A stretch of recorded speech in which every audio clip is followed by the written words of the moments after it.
Hello there, and welcome to Kerbal Space Program. This is the new game we are going to be starting together, so let's get into it. Go ahead and pick nice blue flag. Welcome to the Space Center. Nice to meet you. I am Gene Kerman, Flight Director, and your guide for this quick introduction. This is the Space Center. From here you can manage all aspects of the space program. Feel free to have a look around. Right-click over the Space Center facilities to view more information about them, and left-click when you're ready to head inside. If you need more information, check out the training section. Now, I have played this game before, so I am at least somewhat familiar with it. So, let's work through the buildings real quick. Here we have Research and Development, which is where, going into it, this is where we will unlock all the new things that we need. So to start with, we have very basic things. Little fins, small pod, solid fuel booster, science pack, and then a parachute, and that's pretty much it. And that's all we have to work with for now, but as we get more science, we can unlock further in. So unlock a better engine and some fuel tanks, better engine, more fuel tanks, so on and so forth, all the way down to here. So that's what this building's for. Next is the tracking station. From here, we can see the other planets, where we are, anything that's already in space. We can move between things. We probably won't use this too much, but it can come in handy. Next thing we have is the administration building. Here we can basically switch one resource for another. So we can, so for this one we could trade in reputation to get money, which we are not going to do. This one, trade reputation for science, trade money for reputation, so on and so forth. Those will come in handy later, but it's a little early in the game for that now. Next is the astronaut complex. Hopefully we won't have to use this, but this is where we can get all our new guys. Scientists, pilots, engineers. To start off with, we have Jebediah, Bill, Bob, and Valentina. Next is mission control. This is where we pick up all of our contracts to know what we are trying to go for. They'll generally reward money and science as well for completing them. For example, so objectives: reach or transmit any science experiment data from Kerbin to achieve this goal. So we just have to fly up, get some data, and then bring it back. Really simple. Launch first vessel. Launch your first vessel off a launch pad or runway. Really simple. Escape the atmosphere. Reach the atmosphere by flying above that altitude. So for now, we're going to just take these two. And then we have the spaceplane hangar. Welcome to the spaceplane hangar. Hello, I am Werner von Kerman, Chief Rocketry Engineer. This is a spaceplane hangar. Here is where we build spacecraft that later will take off on the runway. On your left, you'll find components to construct, select as part, so on and so forth. If you need more guidance, look at the training section. Got it. So in this area, we can create planes, which we can use to fly across the planet. But generally, we're not going to make as much use of this, at least not for now, especially not with what we have. And then this is the runway which we would use for those planes. Pretty simple. Over here we have the launch pad for our spacecraft, and here we have the vehicle assembly building where we actually make them. So let's go ahead and jump in here since we already have our tasks at hand. From here is where all the magic happens. We build our spaceships and we send them on up. So to start off, you gotta choose a pod to use. We only have this small basic one. Don't have any fuel tanks, but we do have the tiny little fleet booster. And then we will add one little mystery goo onto the back, so hopefully it doesn't tip it off balance, and a parachute. Now, down here, you can see the stages. So we're going to go ahead and separate these. Put this one on top. So the lower the number, the later the stage. So stage 1 will be the first one to go, and then stage 2 will pop next once we tell it to. You don't want to have everything in one stage because then all your parts will go off at the same time. So, better to have them in separate stages so you can tell them when to go off when you want them to go off. Because if you, for example, if you're shooting up straight and you try and use the parachute, that's just going to cause problems and potentially break the parachute. So we don't want that. And there's some other tools here we could use, but those aren't going to matter for now because this thing's just going straight up and coming right back down. We're going to go ahead and call this the Mini-Me. Or rather, let's do the Mini Kerbal.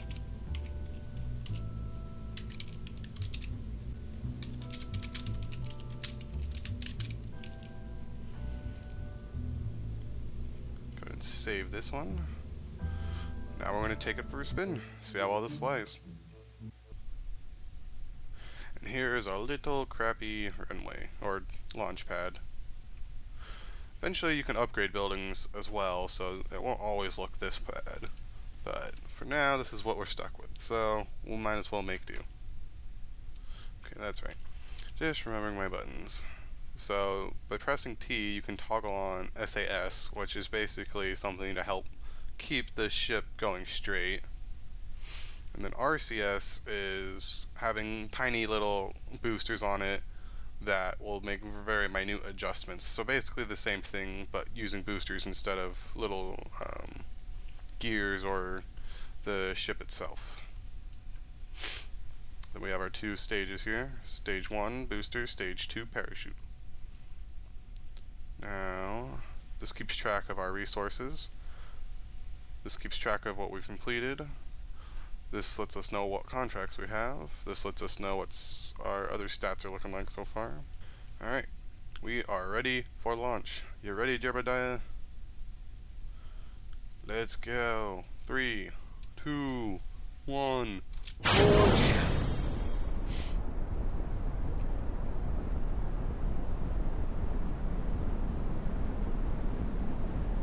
And boom.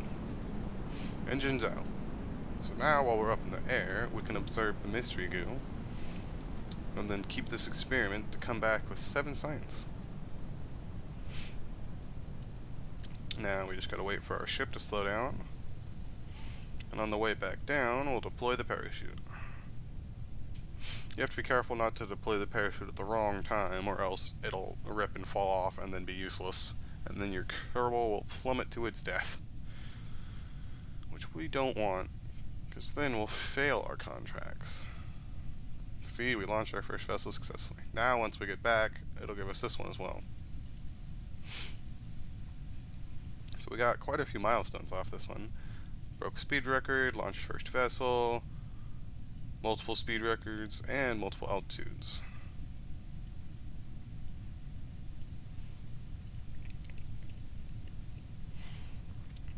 One of our goals. Now we're coming straight back down.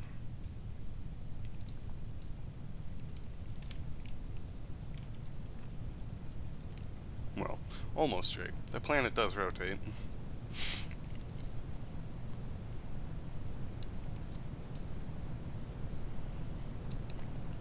Go ahead and launch our parachute right about... do it at 2,000.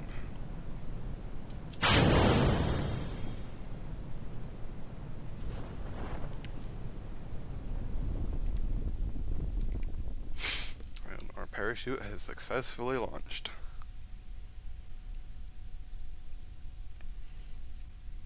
And there we go. Touchdown. Return to the surface. Now, what we can also do is have our Kerbal get out real quick and have him take a report. Then get back in and take another report. Now that we've gotten just about all the science we can, where is it? There it is. Now we can recover our vessel and finish our contracts and build another ship to take up, hopefully this time farther. So this is all the science we got from the trip. 5 for recovering it, 7 for the goo, and then smaller amounts for those little reports. Unfortunately, taking the same report twice generally gives little or nothing. So you can't just sit there and redo the same thing over and over again. You have to keep getting new stuff, which makes sense. And get some money back for all the parts that we returned. Our crew gained some experience. Got one of our goals done and completed a contract. So now we have two things to do. Let's do this first. We have our research. So this takes 5 and this takes 5. How much does this take? 20, 18, 15. Let's grab this.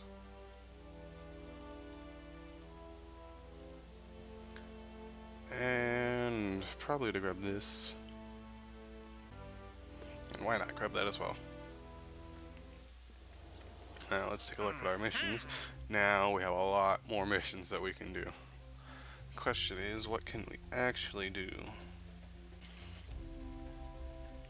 So these ones, the focused observational surveys, are annoying to do. Not impossible, but this early on, we don't have great control over our ships. So to go to a very specific spot is just not going to work. Not to mention you have to be at a specific height as well. We can just ignore those for now. Instead, what we can do is we can either test things, or we can continue on with things like escaping the atmosphere. We're gonna go ahead and take these two because they're basically the same, just different heights and speeds. Now let's go ahead and build what we need to make it. So this is not gonna work for what we need now, though it's not gonna be far off either. So we need the hammer and the flea for sure.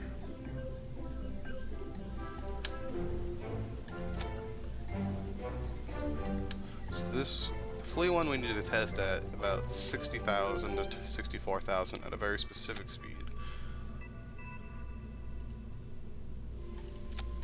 So the first one will hopefully be enough to get us to the height and speed, because the thing is you have to activate the part in the specific zone. So if I only have one on, it won't be working at the time I need it to. I need to activate it at that part. We'll call this one the medium Kerbal.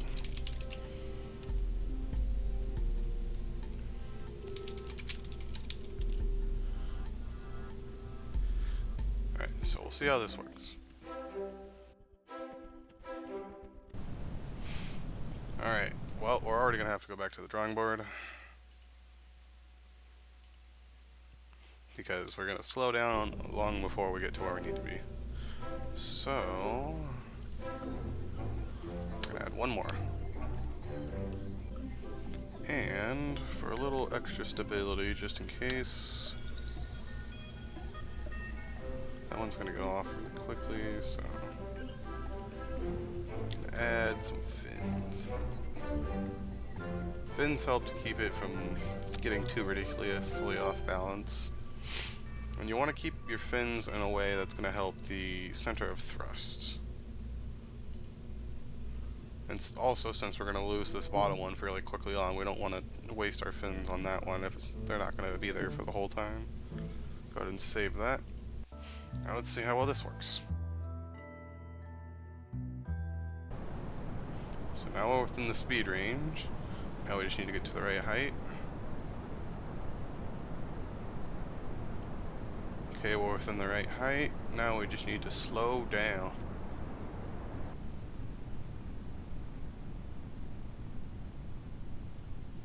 And we missed the height block.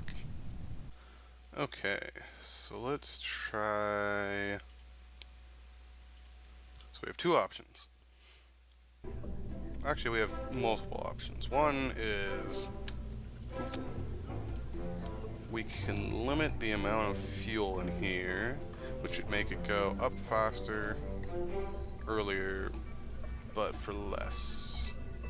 So let's try 225.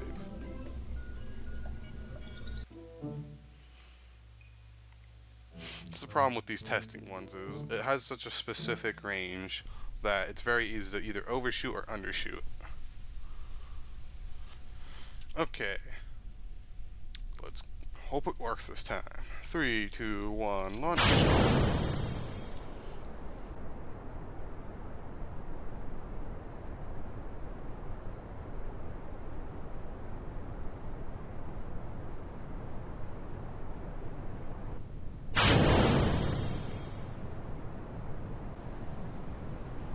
Okay, within the speed range. Now we just need to get to the height range before we go too fast. Okay, now we're going too fast, but there we go. Got the first one. Now the question is, will we be able to get to this height at that speed? The good news is this rocket's propelling us really fast.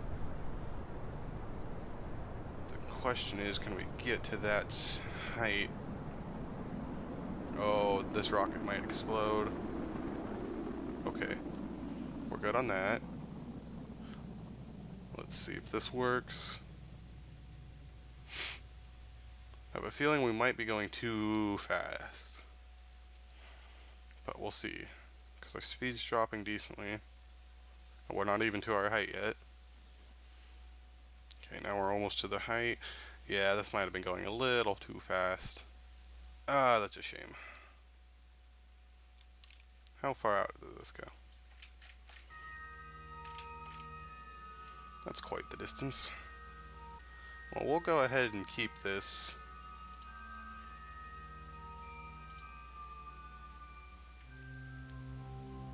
Do a crew report up here, get some nice science. Use a little observation. So we have a couple options here. What I think I'm just going to do is we're going to go ahead and decouple that because we don't need the extra weight. And I'm just going to forego using the last two. Hold on to this booster just to get it back. And when we come back down, hopefully we won't burn up. So now that we're in space, we can speed up a bit. Because you can only speed up, or at least that fast, when you're over 70 K meters. So now we're coming back down.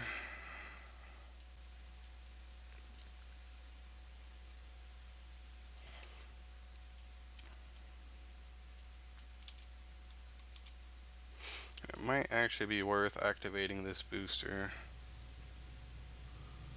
Right now.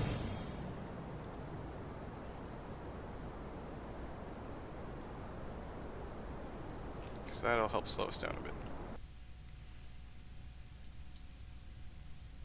So I know I said I wanted to keep it, but at this point, it's not worth it.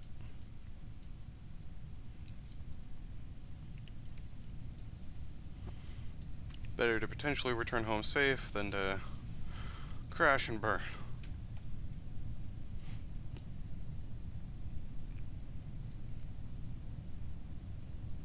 One of the downsides of this game is, unfortunately, there's a lot of wait time between certain stages.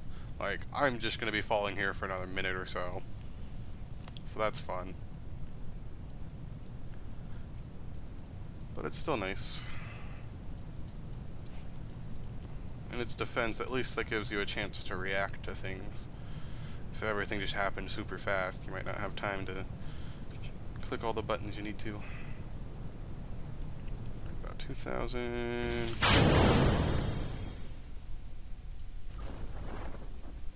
And technically, I could also speed this up, but that actually causes the physics to go really wonky most of the time, so it's not really worth it. No. The explosion. Lovely image of the moon, the mun in the background. And touchdown. Get on out, Jebediah. Go ahead and take a report back in. We'll recover our vessel. And voila, more science. 38 science just off of that. Not bad. Not much for the recovered parts, but there wasn't much to recover in the first place. And no XP gained. That sucks. Okay. Go ahead and go through this real quick. Completed our contract. Got some more milestones. Reached space. We made it into orbit, technically. Though we didn't stay there for too long. Alright. So I am going to leave this episode here. When we come back to this, which I do plan on coming back, we'll continue on with some contracts. Hopefully we'll be able to finish more than we did in this one. Maybe next time our goal will be to do enough progress that we can at least get started on getting to the Mun. Don't know if we'll actually get there, but we'll see. As always, I hope you guys enjoyed. If you have any comments, questions, suggestions, anything on the like, always appreciated. And until next time, see ya!